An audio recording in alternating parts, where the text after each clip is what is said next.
I'm Lynn Thomas. I'm from Dunnville, Ontario, Canada, and I'm a secondary school English teacher.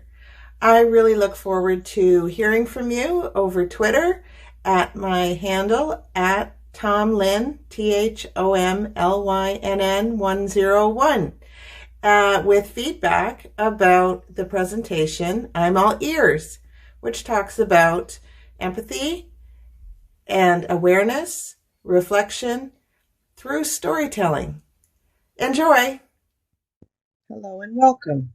I'm Lynn Thomas, and this presentation is I'm All Ears, Empathy, Awareness, and Reflection through Story. Those first few tries were, well, exhausting. For me, anyway. Running after him whilst pushing the bike to get him started takes a lot of energy. It didn't take long, though, for him to start to get the hang of it. Of course, there were falls, lots of falls, but that comes with the territory. He was progressing really well, going farther and farther each time till... Uh-oh, that looks bad. Oh, okay, he's getting up. Oh, maybe not so much. There was my normally calm, cool, collected 6-year-old kicking his bike. And not just little taps, I mean outright wind up and whack that thing. By the time I got to him, the kicking had ceased at least. He stood there, his fists all clenched up in little balls, looked up at me, and he said, "I hate gravity."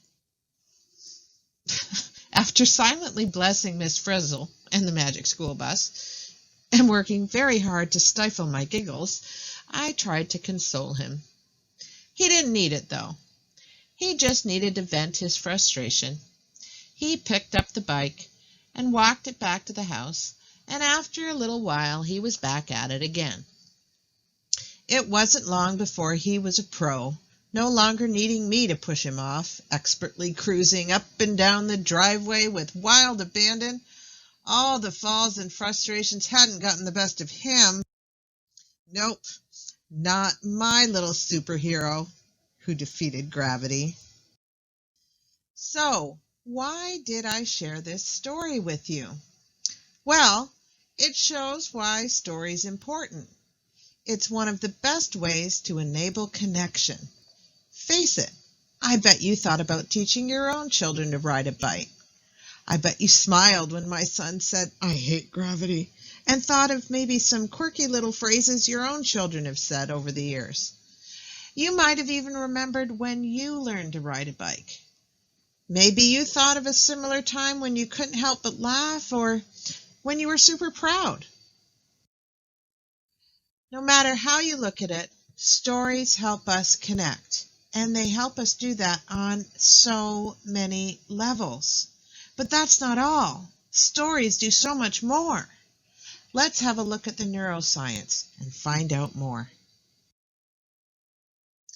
A study at Princeton, led by Yuri Hassan, revealed that we don't only get a glimpse into others' lives when hearing a story. In fact, when you tell a story, you can transfer experiences directly to someone else's brain.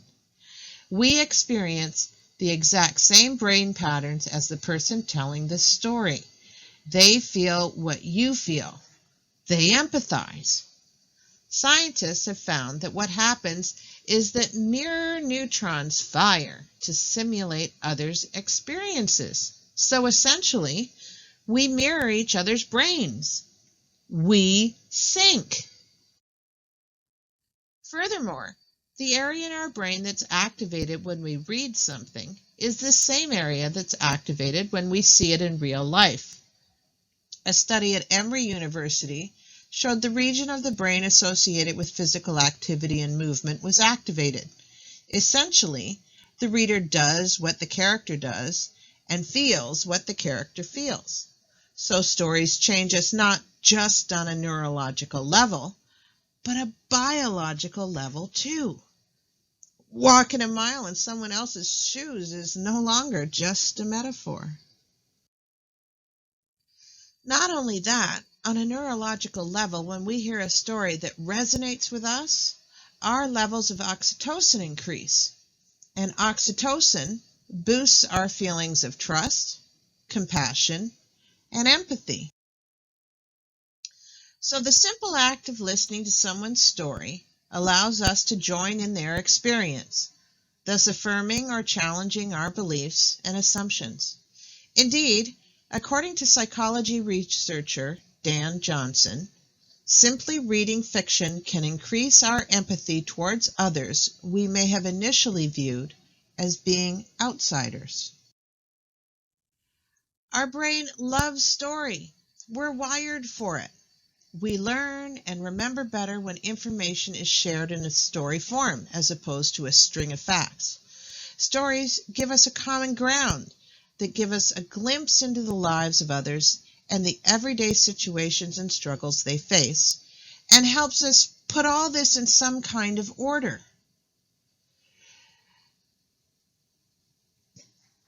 It helps us make sense. This small act can raise our awareness, both self and social.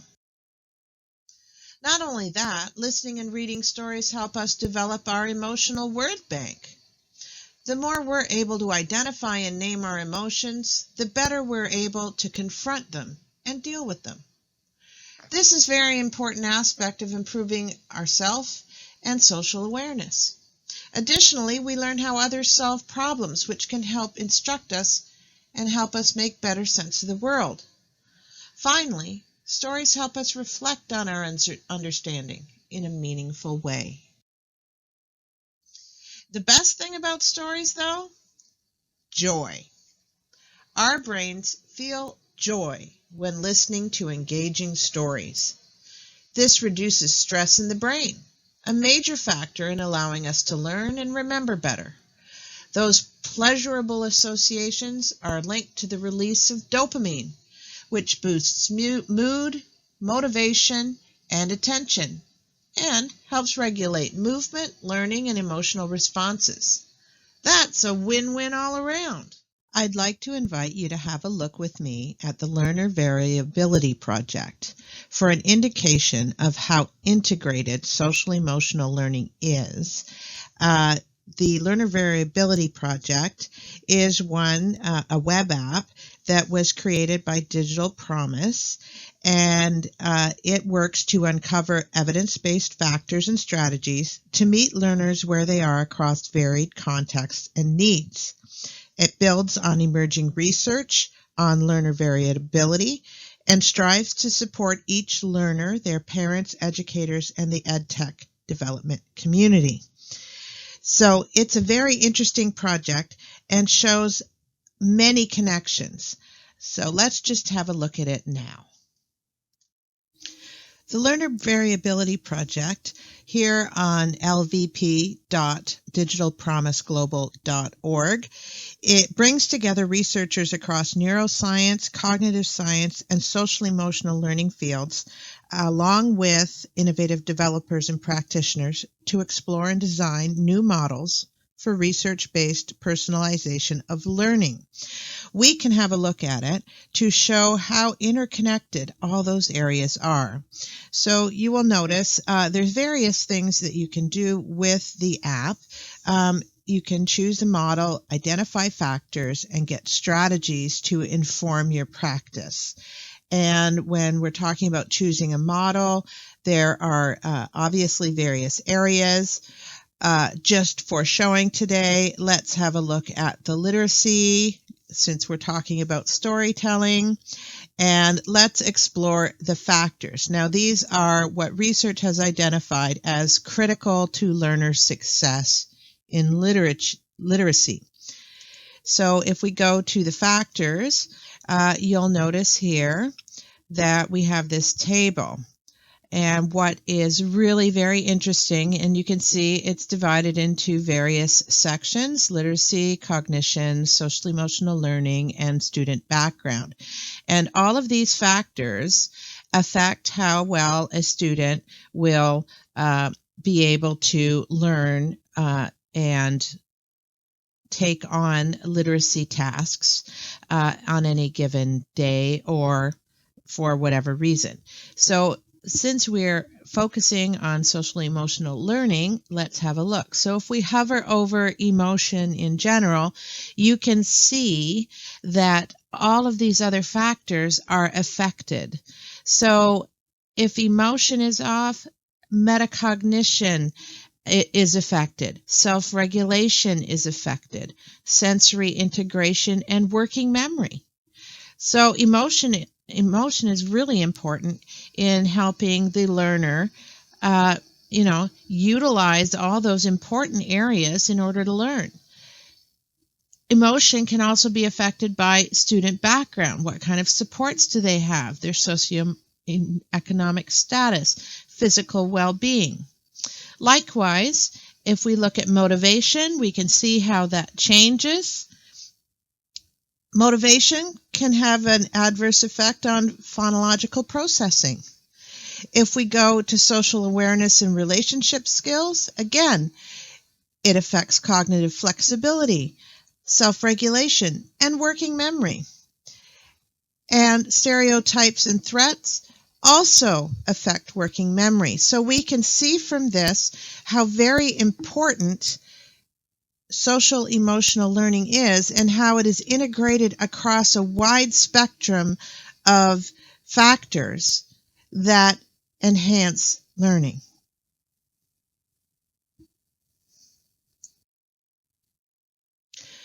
In addition to the factors that we have hovered over and looked at, the third section in the Learner Variability Project are the strategies. So, for example, as we were looking at motivation in social emotional learning and how it is linked to phonological processing, self-regulation, primary language, etc., if we click on motivation itself, then we are taken to look at specific factors related to motivation. So it gives us a really in-depth view, as you can see, where it talks about all the different areas that are connected to motivation and explains them a little more in depth. For example, we said motivation was connected to self-regulation.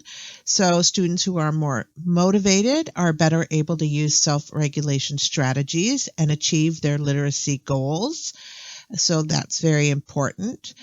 Motivation, again, how's that related to phonological processing? Well, children with poor phonological processing skills tend to read less for pleasure, which then contributes to slower development of phonological processing skills. So you can see that it covers the main idea and reveals some of the research.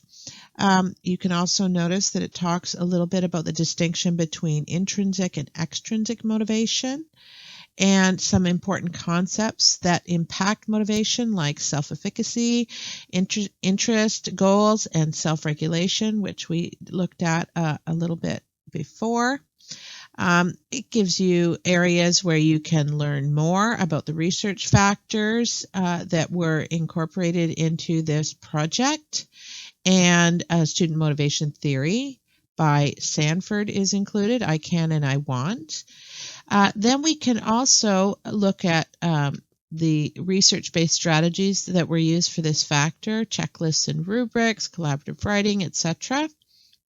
So you can see it's a very in-depth, based in research, and so it can be extraordinarily helpful when you are trying to plan and increase those social emotional skills and literacy strategies, etc.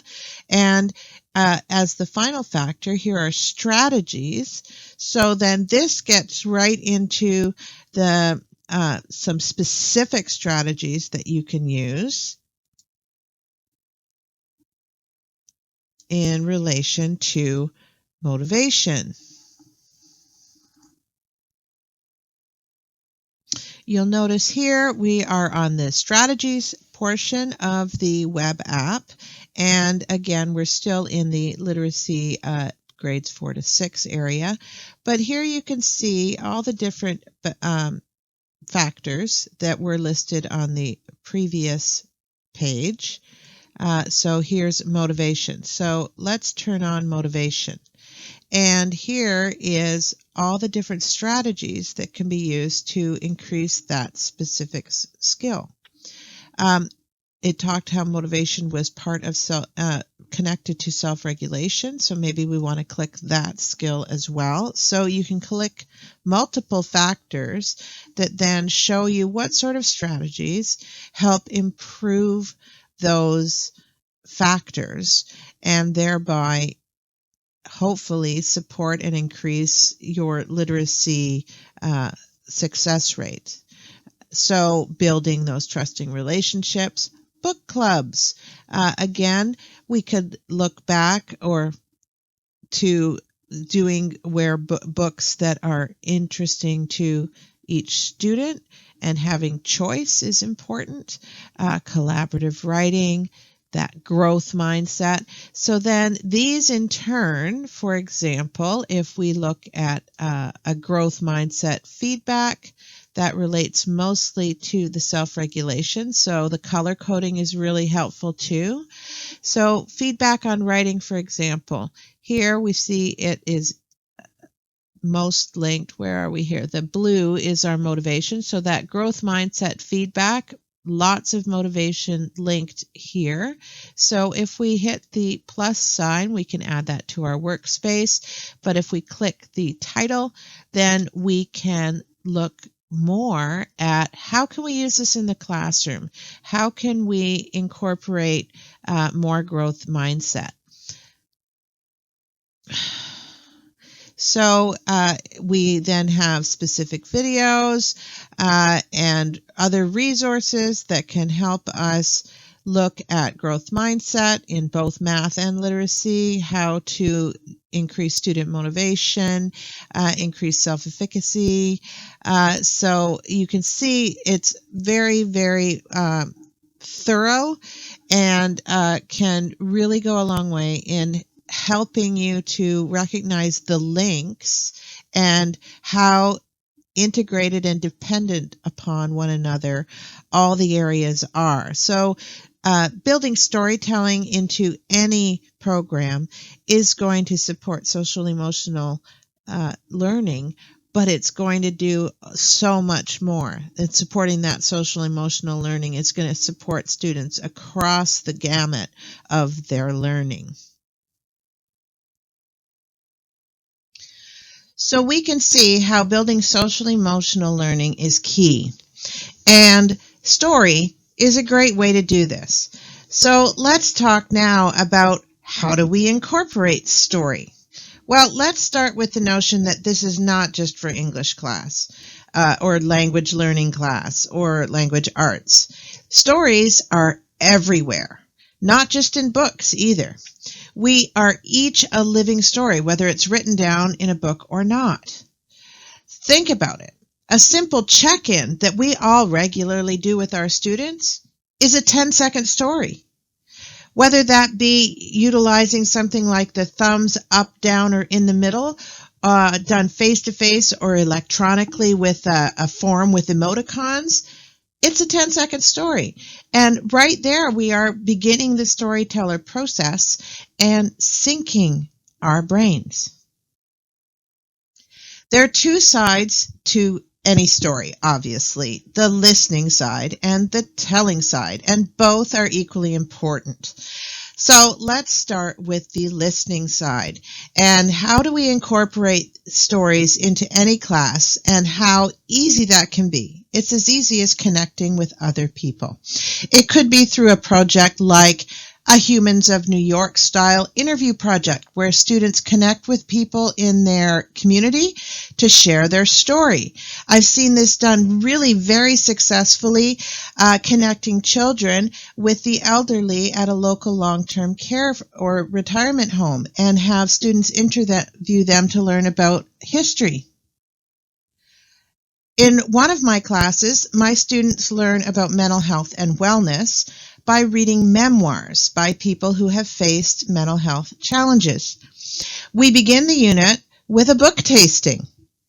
In another class, students select books from diverse authors using a speed dating activity with the books to introduce them. Both activities allow the students to begin the connection process by selecting books that resonate with them. Dr. Jennifer Williams outlines Read with Audrey in her book, Teach Boldly. The project enables connection with the community of fellow readers, listeners, and storytellers to read inspiring stories aloud together, enjoy meaningful conversations, and make authentic connections.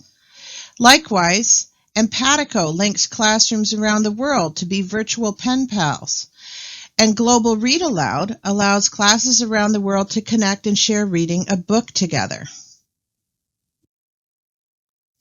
Technology tools like Skype in the Classroom and Flipgrid offer perfect platforms for connecting and sharing stories.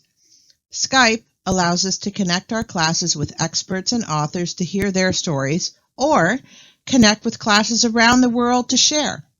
Similarly, Flipgrid enables connection through short videos students create where students can connect, share, and discuss virtually any topic or showcase their learning.